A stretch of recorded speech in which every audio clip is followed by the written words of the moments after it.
साहित्य संमेलन हा मराठी साहित्यिकांच्या दृष्टीने एक महत्त्वाचा भाग असतो आणि माझ्या आयुष्याच्या उत्तरार्धामध्ये मला महाराष्ट्राने हा मान दिला याबद्दल मनापासून बरं वाटलं. मी जन्मभर प्रामुख्याने लोकसाहित्य, लोकसंस्कृती आणि नाट्य या विषयामध्ये रस घेत आले. हे अभ्यास क्षेत्र जे आहे ते अनेक ज्ञानशाखांना स्पर्श करणारं अभ्यास क्षेत्र आहे. म्हणजे मानववंशशास्त्र, समाजशास्त्र, समाजमानसशास्त्र आणि याच्यामध्ये सर्वसामान्य माणसाचं जीवन हे सातत्याने या साहित्यामध्ये प्रतिबिंबित होत आलं. म्हणजे आमच्या जात्यावर दळण दळणाऱ्या बायकांच्या पासून ते सगळे लोककलावंत आणि लोकपरंपरेने निर्माण केलेली भाषा, त्यांचं साहित्य, या सर्वांचा हा सन्मान आहे असं मला वाटतं. मी केवळ निमित्त मात्र आहे, कारण मी त्याचा सगळ्याचा मनापासून धांडोळा घेत आलेली आहे. कारण माझं लहानपण जे गेलं आहे ते सगळं या लोकसंस्कृतीच्याच मध्ये गेलेलं आहे. त्यामुळे मुद्दाम अभ्यासासाठी मला फार काही करावं लागलं असं वाटत नाही. जगण्याचा अनुभव तो प्रतिबिंबित झालेला आहे. आणि आजपर्यंतच्या साहित्य संमेलनामध्ये साहित्य म्हटलं की फक्त अभिजनांचं साहित्य, नागर लोकांचं साहित्य एवढीच सीमा होती की काय असं वाटतं. त्या तळागाळातल्या सामान्य लोकांचं साहित्य आहे. आणि हा जो प्रवाह आहे हा केवळ ग्रामीण, केवळ शहरी असं नाही आहे.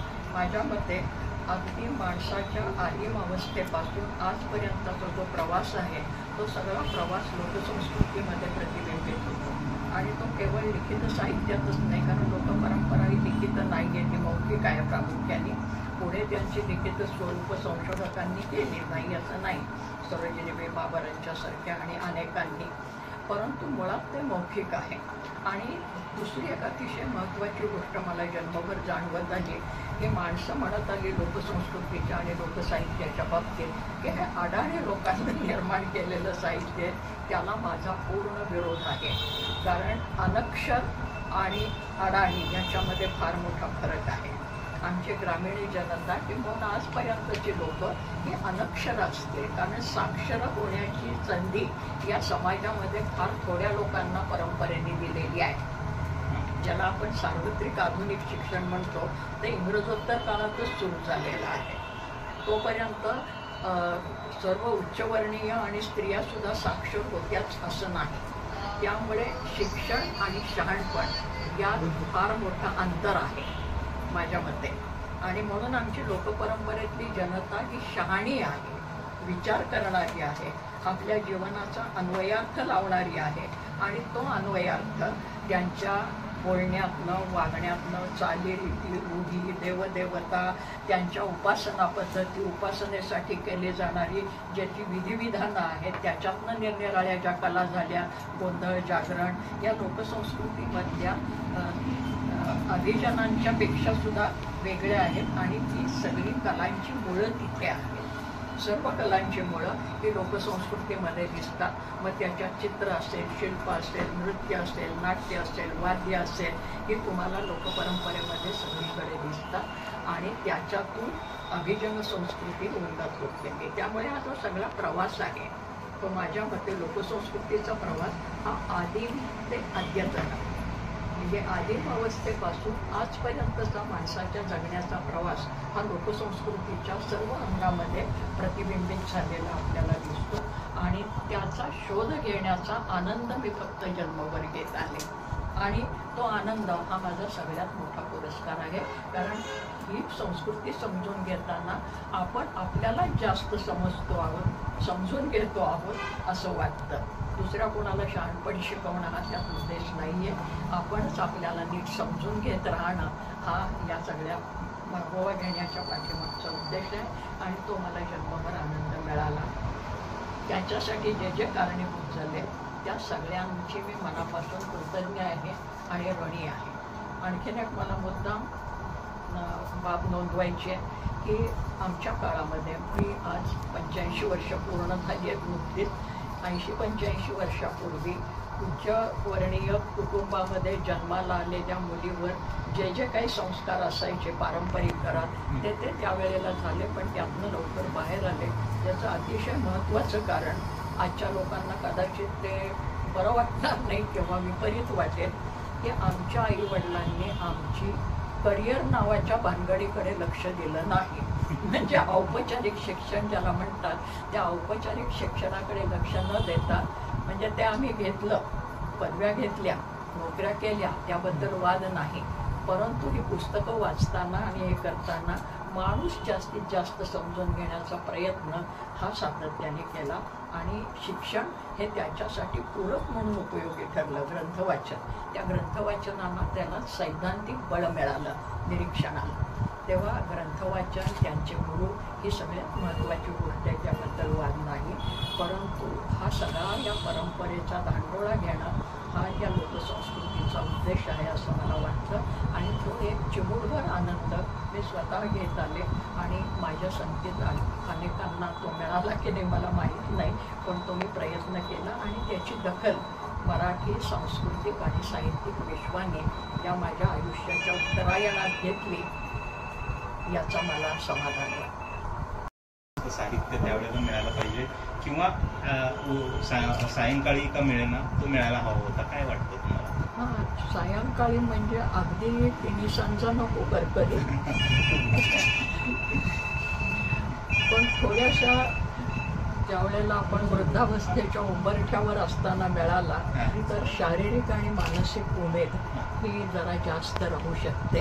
आणि ज्या लोकांनी आपल्याला आदरभाव दाखवलेला आहे, सद्भाव दाखवला आहे, त्यांच्याबद्दल आपल्याला जास्त कृतज्ञता चांगल्या रीतीने व्यक्त करता येते असं. तुमच्या निवडीने लोकसंस्कृतीवर शिक्का होता की आणि त्याचं महत्त्व अधोरेखित झालं साहित्यामध्ये असं वाटतं? निश्चितपणे. आणि हे फक्त मी एकटी नाही केलं, मला मार्गदर्शक असलेले जुन्या काळापासून म्हणजे राजवाड्यांच्यापासून ते ढेऱ्यांच्यापर्यंत, रामचंद्र चिंतामण ढेऱ्यांच्यापर्यंत अनेक अभ्यासक असे होऊन गेले की ज्यांनी हा शिक्का पुसण्याचा प्रयत्न केला, किंबहुना त्यांच्या मार्गदर्शनात खाली वाट पुसतच त्यांच्या ग्रंथामधनं मी हा शिक्का पुसून टाकला आणि सगळ्यांनीच पूर्वसुरींनी हे केले. आणि फक्त मराठीच नव्हे तर भारतभरच्या आणि जगभरच्या लोकसंस्कृतीच्या अभ्यासकांनी हे केलेलं आहे. अमेरिकेमध्ये झालेलं आहे, युरोपमध्ये झालेलं आहे, दक्षिण आफ्रिकेमध्ये झालेलं आहे. जिथे जिथे लोकसंस्कृती रुजलेली आहे तिथल्या अभ्यासकांनी या सगळ्याचा धांडोळा घेतला आहे आणि त्याचा सैद्धांतिक अभ्यास करण्याचा प्रयत्न मी केला. आणि त्यामुळे माझ्या मराठी समजून घेण्याला, मराठी समाज समजून घ्यायला जास्त मदत झाली असं मी कृतज्ञतापूर्वक नमूद करते. म्हणजे कोणाला उपदेश करावा असं मला वाटत नाही. प्रत्येकाने आपल्या चालीप्रमाणे चालावं, कारण लोकसंस्कृती जी आहे ती तिच्या गतीने चालत असते. तेव्हा प्रत्येक व्यक्तीची जी काही अभिरुची असेल, गती असेल, त्यानुसार त्यांनी चालावं. पण हे चालत असताना आपल्या मुळांना विसरू नये, कारण मुळं जी असतात त्या मुळांच्यामधनं सगळं शोषण होत असतं आणि पोषणही होत असतं. म्हणून आपली मुळं ज्या मातीमध्ये आहेत, ज्या भाषेत आहेत, ज्या संस्कृतीत आहेत, ज्या माणसांच्या मध्ये आहेत, त्यांचं भान असलं आणि त्या माणसांना कळेल अशा भाषेमध्ये बोलत लिहित राहिलं तरच मराठी भाषा टिकेल. तिला दर्जा तुम्ही कुठलाही द्या, पण जर ती टिकावी असं वाटत असेल तर मराठी शाळा बंद होऊन चालणार नाही, मराठीचा व्यवहार बंद होऊन चालणार नाही. एवढंच मला एक मराठी भाषक म्हणून म्हणावंसं. प्रामाणिकपणे सांगायचं झालं तर अभिजन दर्जा ठीक आहे, सरकारी पातळीवर दिला गेला, त्याचं समाधान आहे. परंतु ही मागणी काही फक्त आजच होती आणि 8-10 वर्षच होती असं नाही.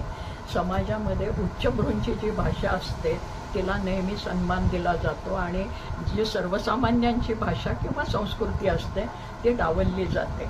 आणि संतांनी आमच्या फार जुन्या काळापासून तक्रार केलेली आहे की त्यांच्या काळामध्ये संस्कृतला मोठेपणा दिला जात होता, आज आपण इंग्रजीला मोठेपणा देतो, एवढंच आहे. तुमच्या माझ्यासारख्या सामान्य माणसांची भाषा, जिला प्राकृत म्हणतात, प्राकृत म्हणजे प्रकृतीने निर्माण केलेलं, निसर्गाने निर्माण केलेलं, म्हणून प्रकृतेन कृतः प्राकृत. प्राकृत भाषा याचा अर्थ असा. आणि तुम्ही माझ्यासारखी माणसं आपण प्राकृत असतो, निसर्गाच्या अनुषंगाने आपण जगणारी असतो. आपली भाषा, चालीरीती, रूढी तशाच असतात. म्हणून ज्ञानेश्वरांनी सुद्धा ज्ञानेश्वरी लिहिली. आपण म्हणतो ती मराठीतली पहिली आहे, पण ज्ञानेश्वर आणि त्यांच्या समकालीन संत म्हणत आले की त्यांनी प्राकृतामध्ये विवेचन केलं, की प्राकृतामध्ये म्हणजे सामान्य माणसांच्या भाषेत. महानुभाव पंथी यांच्यामध्ये चक्रधरांनी सांगितलं की ही सामान्य माणसांची भाषा आहे, की तुमची संस्कृत भाषा आहे, तुमचा अस्मात कस्मात मेळोगा येणे चक्रधरे निरूपिली मराठीत यायची कुसा. तर ही मराठी ही प्राकृत जनांची, सर्वसामान्यांची भाषा आहे. आणि एकनाथ महाराज जे स्वतः संस्कृतचे अतिशय चांगले पंडित होते, ज्ञानेश्वरांना आणि एकनाथांना संस्कृतमध्ये ग्रंथरचना करता आली नसती असं अजिबात नाही, पण भावार्थ रामायण एकनाथ महाराजांनी मराठीमध्ये लिहिलं, प्राकृतमध्ये लिहिलं. आणि त्या काळात संस्कृतचा पगडा होता, म्हणून त्यांनी तक्रार केलेली एकनाथ महाराजांनी, संस्कृत भाषा देवे केली, प्राकृत काय चोरापासून आली. तसं आता आपण इंग्रजी भाषा ही सर्वश्रेष्ठ म्हणतो जगाच्या पाठीवरची, पण तुमच्या माझ्यासारख्यांची भाषा हिला आपण दुय्यम का मानायचं. त्यामुळे आपल्या भाषेबद्दल आपली अस्मिता, गर्वबिर्व असले शब्द मी वापरत नाही, आपली अस्मिता असलीच पाहिजे. आणि सामान्य माणूस जोपर्यंत ही भाषा चलनात ठेवतो तोपर्यंतच भाषा टिकते. सामान्य माणसाने जर या भाषेमधलं चलन सोडून दिलं, व्यवहार सोडून दिला, तर बाकीच्या गोष्टीसाठी भाषा ही संपते. म्हणजे माणसाने शेपटीचा उपयोग करणं सोडून दिला आणि शेपटी पडून पडली, तसं भाषांचंही होतं किंवा कुठल्याही चालीरीती रूढीचं होतं. त्यामुळे मराठी माणसाची ही जबाबदारी आहे, त्याला अभिजन दर्जा देणं वगैरे, अभिजात दर्जा देणं हा ठीक आहे, हा व्यवहाराचा भाग झाला, त्याचं आपण समाधान मानूयात. पण सामान्य मराठी माणसाने त्या भाषेचं चलन चालू ठेवलं पाहिजे, एवढंच एक मराठी भाषिक म्हणून माझा आग्रह आहे.